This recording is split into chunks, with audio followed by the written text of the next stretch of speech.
जय जिनेन्द्र बंधु, चैतन्य चमत्कारी श्री पार्श्वनाथ भगवान की जय।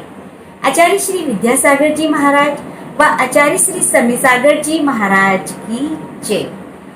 मुनि पुंगव श्री सुधासागर जी महाराज की जय। आप सभी को जय जिनेन्द्र। 12 वर्षीय पाठ्यक्रम के अंतर्गत हम पद्म पुराण भाग 2 का अध्ययन कर रहे हैं। पद्म पुराण भाग 2 में 40 पर्व हैं। इन 40 पर्वों में छोटे छोटे क्वेश्चंस के माध्यम से हम ये जानेंगे कि किस पर्व के अंदर क्या है। वीडियो बहुत अधिक रोचक व सरल होने वाला है, तो आप इस वीडियो को अंत तक देखिए। तो आइए जानते हैं 56वें पर्व से 65वें पर्व तक किस पर्व में क्या वर्णन मिलता है। 56वें पर्व में क्या वर्णन आचार्य रविशेन महाराज ने किया है। 56वें पर्व में रावण की अक्षौणी सेना आदि का वर्णन आचार्य रविशेन महाराज ने किया है। 57वें पर्व में क्या वर्णन मिलता है। 57वें पर्व में लंका निवासिनी सेना की तैयारी तथा लंका से बाहर निकलने का वर्णन मिलता है। 58वें पर्व में क्या वर्णन मिलता है। 58वें पर्व में नल और नील के द्वारा हस्त और प्रशस्त के मारे जाने का वर्णन मिलता है। 59वें पर्व में क्या वर्णन मिलता है। 59वें पर्व में राजा शनिक के पूछने पर गौतम स्वामी द्वारा हस्त और प्रशस्त तथा नील और नल के पूर्वों का वर्णन मिलता है। 60वें पर्व में क्या वर्णन मिलता है। 60वें पर्व में अनेक राक्षसों का मारा जाना तथा राम लक्ष्मण को दिव्य अस्त्र तथा सिंह वाहिनी और गरुण वाहिनी विद्याओं की प्राप्ति का वर्णन मिलता है। 61वें पर्व में क्या वर्णन मिलता है। 61वें पर्व में सुग्रीव तथा भामंडल का नागपाश से बांधा जाना तथा राम लक्ष्मण के प्रभाव से उनका बंधन मुक्त होने का वर्णन मिलता है। 62वें पर्व में क्या वर्णन मिलता है।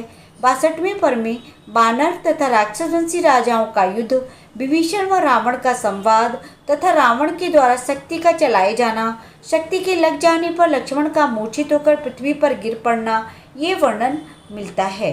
बंधुओं, कभी कभी प्रश्न इससे उल्टा भी पूछ लिया जाता है, जैसे लक्ष्मण पर शक्ति कौन से पर्व में चलाई गई, तो आपका उत्तर होगा 62वें पर्व में। आपको दोनों तरह से प्रश्न उत्तरों को माइंड में रखना है, ताकि प्रश्नकर्ता कोई भी तरीके से प्रश्न पूछे तो आप उसको आंसर ठीक तरीके से दे सकें। 63वें पर्व में क्या वर्णन मिलता है।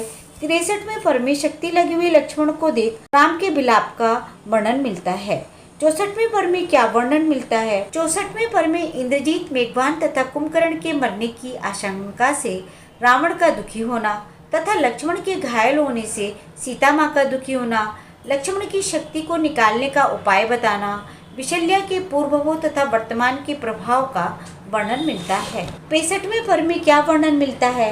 65वें पर्व में प्रतिचंद्र विद्याधर के वचनों से राम का हर्षित होना तथा हनुमान, भामंडल और अंगद को अयोध्या भेजना, विशल्या को लंका भेजने की व्यवस्था करना, लक्ष्मण के वक्ष स्थल से शक्ति का निकलना, सबका हर्षित होना और विशल्या और लक्ष्मण के विवाह का वर्णन 65वें पर्व में किया गया है। बंधु, इस प्रकार हमने आचार्य श्री रविशेन द्वारा रचित पद्म पुराण भाग 2 के पर्व 26 से 65 तक सभी पर्वों का वर्णन अति सरल तरीके से आपके लिए प्रस्तुत किया। आशा है ये वीडियो आपके लिए उपयोगी होगा। नेक्स्ट वीडियो में हम आपको पर्व 26 से 65 तक सभी पर्वों के लघु प्रश्नोत्तर प्रस्तुत करने जा रहे हैं।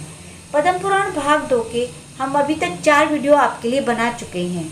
यदि इन वीडियो से आपको फ़ायदा हो रहा हो तो हमें कमेंट अवश्य करें, क्योंकि आपका एक कमेंट हमारा उत्साहवर्धन करता है। तब तक बने रहिए हमारे साथ।